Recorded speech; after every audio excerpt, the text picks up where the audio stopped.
Welcome to another edition of the Invisible Wheelchair Podcast. I'm Don Grodoff. Along with my wife Gina, we have a practice called Focused Healthy Family, helping families get past the behavior and anxiety issues naturally. We also produce the Invisible Wheelchair Podcast, where we are advocates for our own family and others dealing with OCD and anxiety. In the Invisible Wheelchair Podcast, we do interviews, provide resources, and information for treatment and support of OCD recovery. We also want to hear from you, your comments, and if you want to tell your story, we want to put it up on the podcast on our Stories from the OCD side. Our goal in these podcasts is to raise awareness of and advocate for the recovery from obsessive compulsive disorder, better known as OCD. Now, before we get to that podcast, let's hear about our sponsor. Today I'm here to talk about Q Science's sleep spray. Q Sciences has a number of different sprays. There's a melatonin sleep spray that contains melatonin, 5-HTP, and L-theanine. And we've used other melatonin products to help our children with falling asleep. Melatonin is something that occurs naturally in our body that helps us quiet and calm down for sleep. And yet I really feel like I've seen a difference in the spray versus other products. Our youngest is here to talk about it. What things did you like better about the spray versus the other things? I don't like the chew tablets because they leave like a weird taste, and they're mainly like they also have like you get bits in your teeth. Okay, so Q Science's spray. It's a lot better, I'd say. The taste is pretty decent and it works well. Okay. I'm happy with the quality of these products and how they're helping our whole family. If you'd like to learn more, simply go to qsciences.focusedhealthyfamily.com. That's the letter Q, sciences.focusedhealthyfamily.com, or visit invisiblewheelchair.com and find out more information there. There are a lot of supplement products out there, yet you want one that's of good quality. Check out Q Sciences for your family. Now, let's get to that podcast.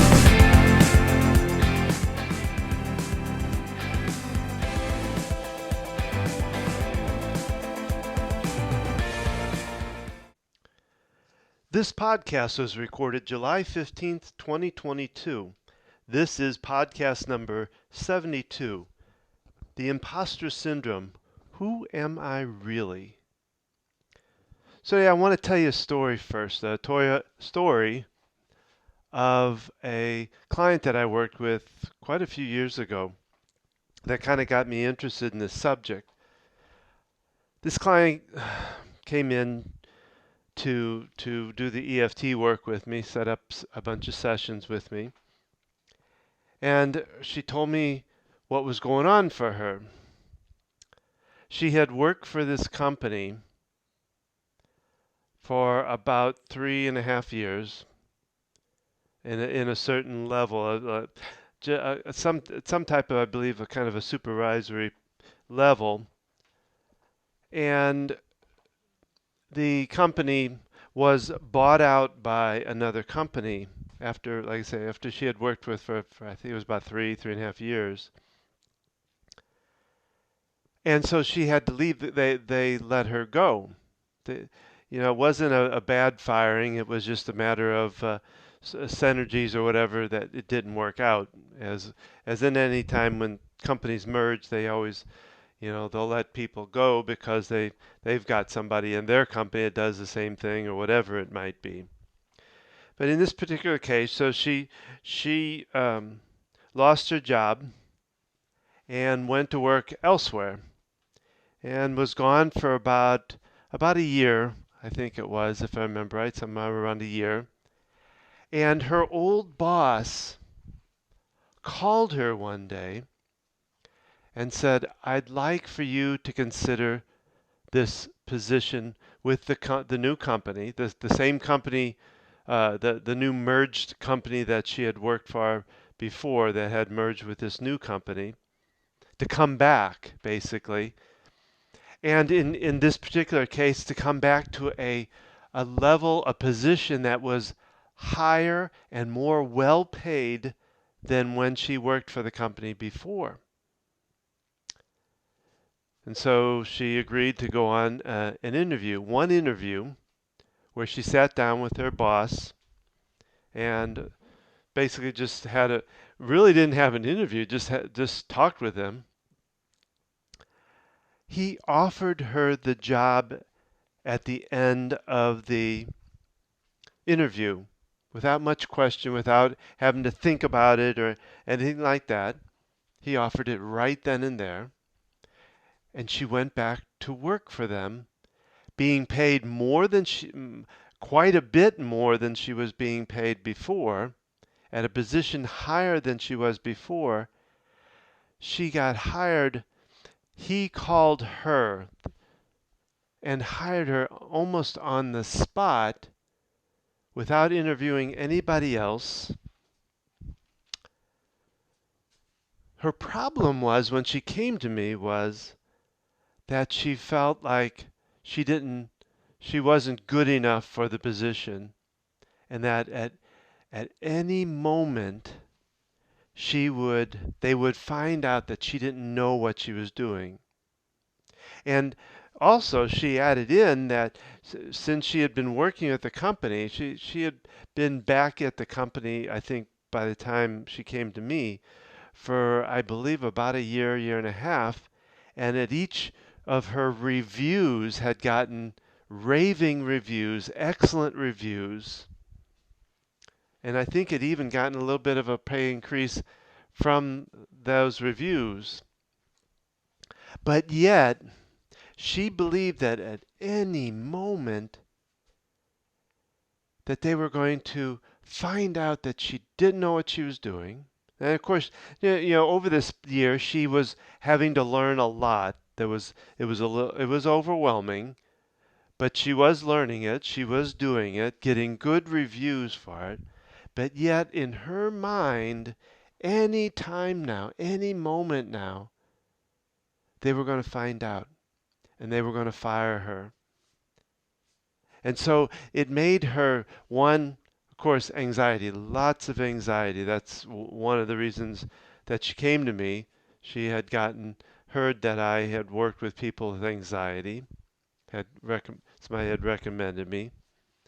And two, she was having to work double and triple the time because she was so concerned that if she didn't, one, learn everything about this business and learn it quicker than she had been, and that if she didn't work really hard and make sure to get all the stuff done, so she was using an exorbitant amount of time doing learning and researching, and double and triple the time, overtimes and stuff like that, making sure she got everything done that was requested of her as quick and as soon as possible. And it was getting to be a burden where it was harder and harder to do that, because of course they were adding more to her because she was so good, which she was. But there was a real split between what she believed about herself and what she perceived them to believe about her, or to know about her. So that's when I did some research on and found out what they call the imposter syndrome. And it's fairly well known. I mean, it's a syndrome that I think has been around for a while. I did the research as far as when it was developed some time ago. What I did now is I actually found an article that I'm going to reference some things to, that comes from the healthline.com, HEALTHLINE.com, Healthline. And it's done by a writer whose name is Crystal Raypole, Raypole. And she is an editor for Good Therapy, a writer and editor. And the article's title is, "You're Not a Fraud. Here's How to Recognize and Overcome Imposter Syndrome." So I'm going to talk about some things from the article. You can find it online and take a look at the whole thing. But I'm going to talk about some things from that. Plus, I also want to look at one of the things that, since my practice is focused healthy family, I talk about parents, I do talks on parents. I kind of want to talk about how this fits for parents, and even especially parents dealing with a child with OCD or a child with anxiety disorders. So, in the article, the way they define imposter syndrome, I'm going to read it to you. Imposter syndrome, also called perceived fraudulence, involves feelings of self-doubt and personal incompetence that persist despite your education, experience, and accomplishments. And then it says, to counter these feelings, you might end up working harder and holding yourself to even higher standards. This pressure can eventually take a toll on your emotional well-being and your performance. And that's what in my story I relate to, and what I found with this is that was what it was exactly happening. She was getting to a burnout place because she was working really exorbitant amount of hours, and the pressure and the anxiety and everything was just working so much against her.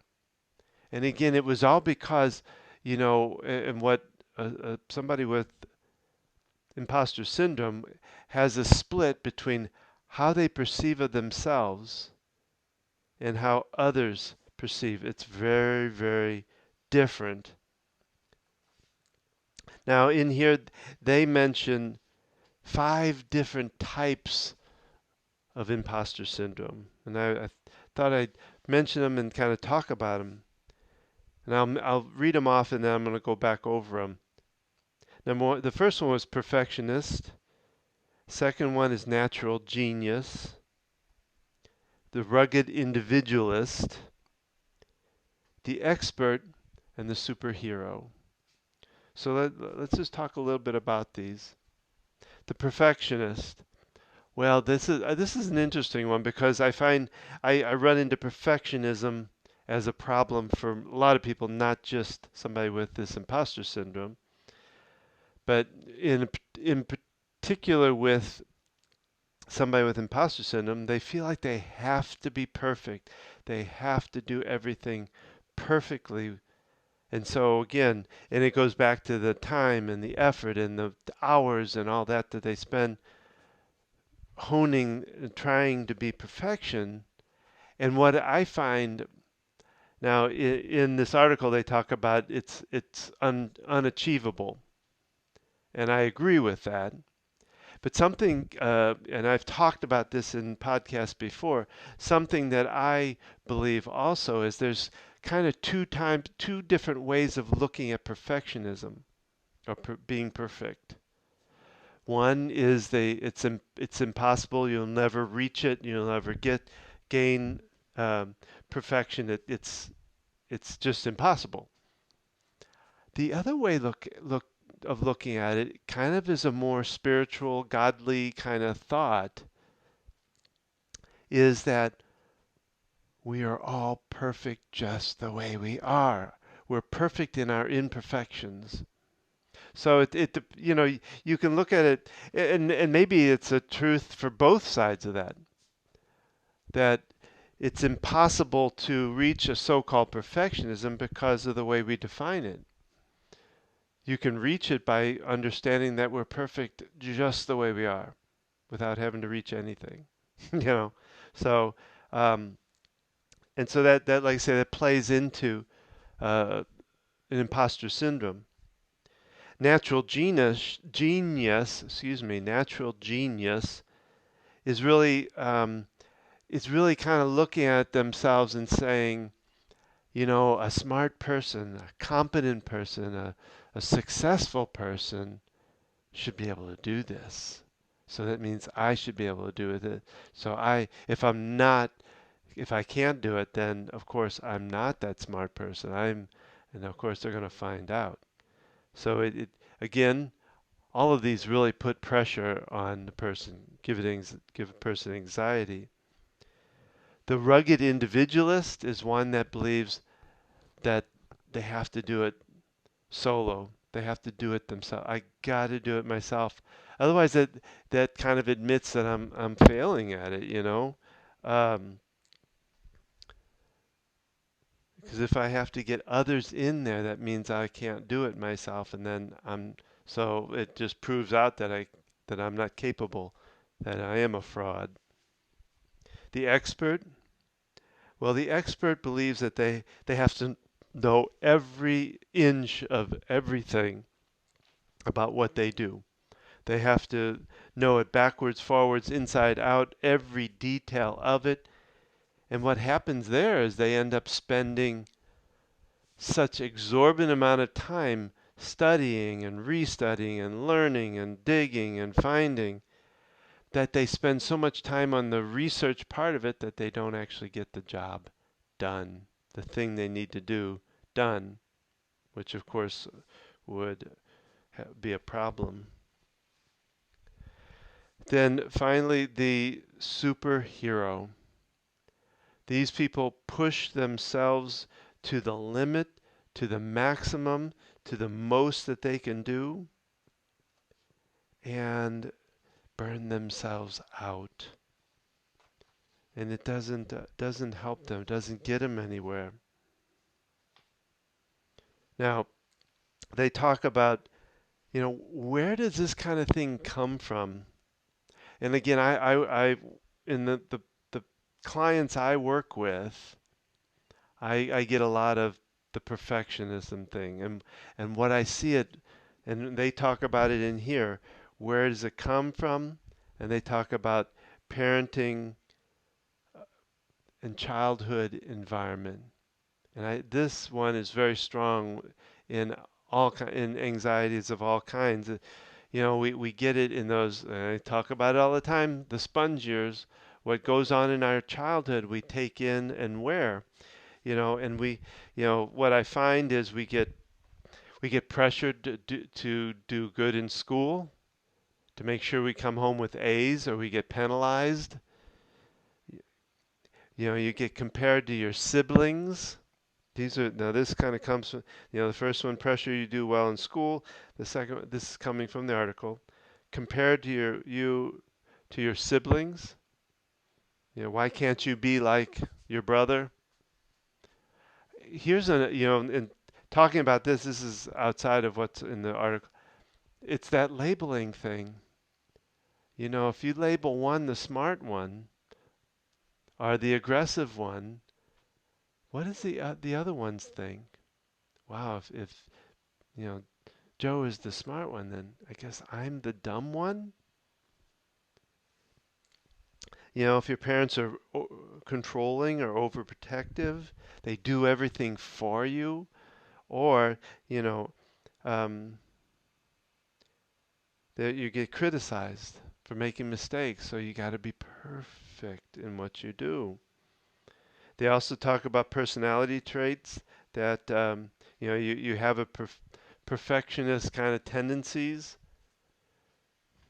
You have low confidence in your ability to manage your behavior successfully. You're high in your neuroticisms. Your low scores on measures of conscientiousness. And of course, they talk about mental health issues, and that's, like I say, where I see it a lot. Dealing with anxiety disorders, or they have fears of failure, emotional distress, things like that. That anxiety. You have a mindset that is a feeling of less than. That you're unworthy. That I run into a lot of unworthiness. So, the big part here is, how do you deal with it? How do you overcome it? Now, what they talk about in the article, excuse me, and I'll give you what they say, and then I'll talk a little bit about it. Open up and accept your feelings. Realize, be aware of what you're talking about. I'm going to talk a little more about that. Kind of push yourself to get others to help. because that way you can get away from this idea that you have to do it alone. Kind of challenge your doubts. And what I wrote in here, this is not in, well, the other thing they said in the article was avoid comparing to others. So let me kind of go through those, because well, I also want to talk about how I see it in myself in working with a child with two kids with OCD, but I also see it with parents dealing with anxiety, how it can play out this imposter syndrome. I was talking to my wife the other day, and I said, we were talking about this because I want to do this on our podcast, Focused Healthy Family podcast. And I mentioned to him that, and I'm putting it out to you, the audience, have you ever felt like at times like, wow, I'm a parent? How did I get to be a parent and I don't really feel like a parent? And sometimes it's just an overwhelming feeling of not incompetence, but just I don't feel that age, or something. Even though I'm 63, I don't feel like whatever that age is supposed to feel like, whatever that is. And there are times when I'm not doing well or things I screw up that I get this feeling of, God, I'm just not a very good parent. And I think I've gotten past that because I know that there's no certain who sets the standards on the perfect parent or what the parent is supposed to be. And that there's no, as I joke and sometimes tap with some clients, is that, oh yeah, I'm following that manual that dropped out with the umbilical cord, which obviously did not happen.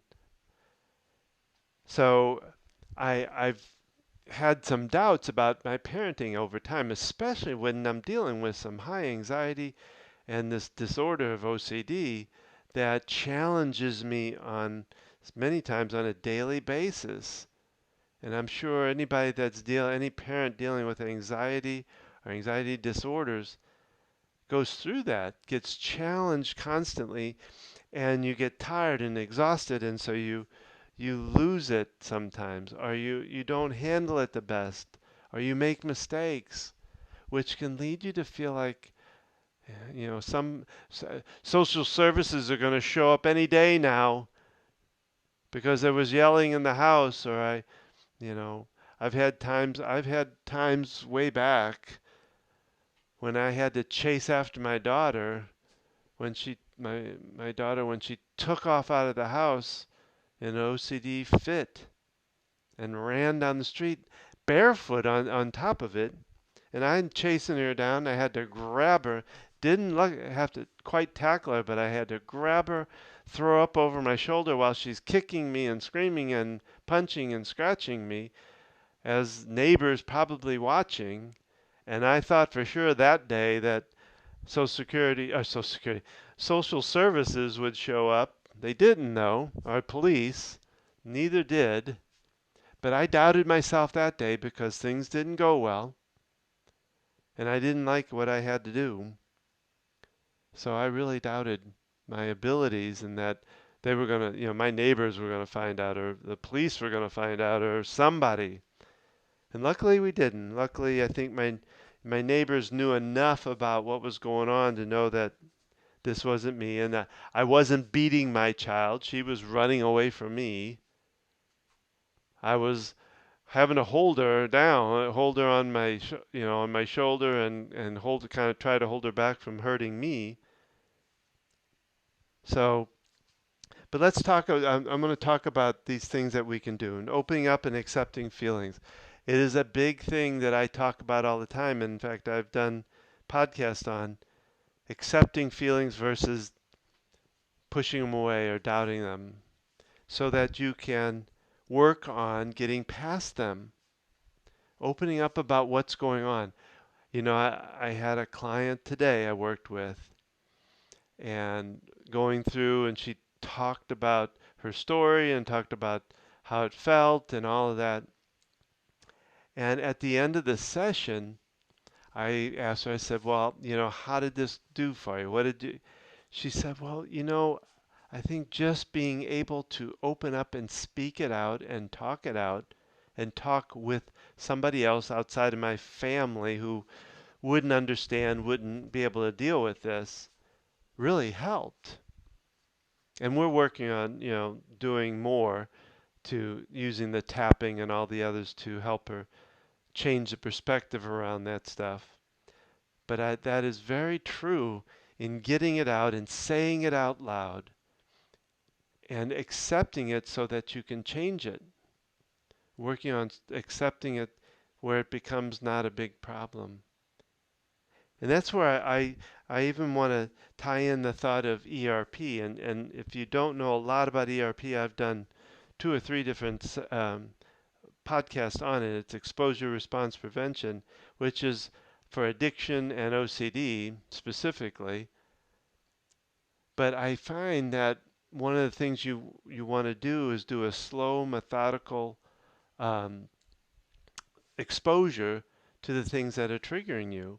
And in this particular case is to do the thing in a specific way, but do the things that you think are impossible, or challenge the thoughts by exposing yourself to the opposite thoughts, but do it in a very slow, methodical way. And I'd have to work on that, but it's one way that I think can also be added in here. Getting others to help would be that exposure thing. It's doing something that does not feel comfortable is asking others to help you. Now do it in a slow way where you might ask them to do something for you in a tiny task, just a 5-minute task, or to run something by them, and then slowly build on asking them to do more and do other things. And that goes with challenging your doubts, because that's part of it, is asking others. And as always, comparing yourself to others, of course, you don't want to compare. The only thing, I love this one I read not too long ago. It's really only compare yourself to your older self to see how much better you're doing. But don't compare yourself to others. It's apples to oranges comparison, which you're not them. And in doing that, stop setting your standards based on somebody else's expectations, somebody else's way of doing things. Don't set your standards there. You can use others' standards and expectations to help you form ones for yourself, but have to do it in a way that just using some pieces of it and say, hey, that does work for me, that doesn't work for me. And then what I'd like to do is, how do I shape that to fit how I want to do it and my capabilities and my skills? So there's a difference there of setting your own standards, your own high standards based on everybody else's standards, and not anything to do with yourself, versus looking at other people, what other people do, the other people's standards, how they set themselves, and say, does that work for me? And is it certain parts of it? I don't have to take all of it. I do like the way he does this, and that might work for me. Let me try that, see if that works for me. And so it's a crippling disorder, or syndrome, I guess is what they're calling it. It is a crippling disorder because it really works more and more and more and more. It works against you, because, like you say, you end up spending more time trying to do a harder job, more of your job, better. Always thinking you got to do it perfectly. You got to do it even more and more. So you spend time, gaining knowledge so that you feel smart, because you doubt your intelligence, even though like my client that got hired, she doubted her intelligence when they felt she was as smart as can be. So, it's crippling. If you can't do some of these things like they talked about here, find a therapist that can help you. Find a person that can help you. I'm going to put a shameless plug in for myself. I worked with this particular clients I told you a story and others, and have helped them come around to more trust in themselves, more confidence in themselves, the ability to ask for help, all of that. So I can do that for you. And I do it long distance over Zoom and in person in Charlotte here. So I hope this helped you. I hope it helped for those of you dealing with anxiety to understand that the anxiety plays heavily into this kind of thing and makes the doubts even stronger. So you really want to work on exposing yourself to doing the uncomfortable stuff. Just like you do for OCD, you can do it for this too. So I hope this has helped, and I hope you have a wonderful day or time, and I appreciate you being here.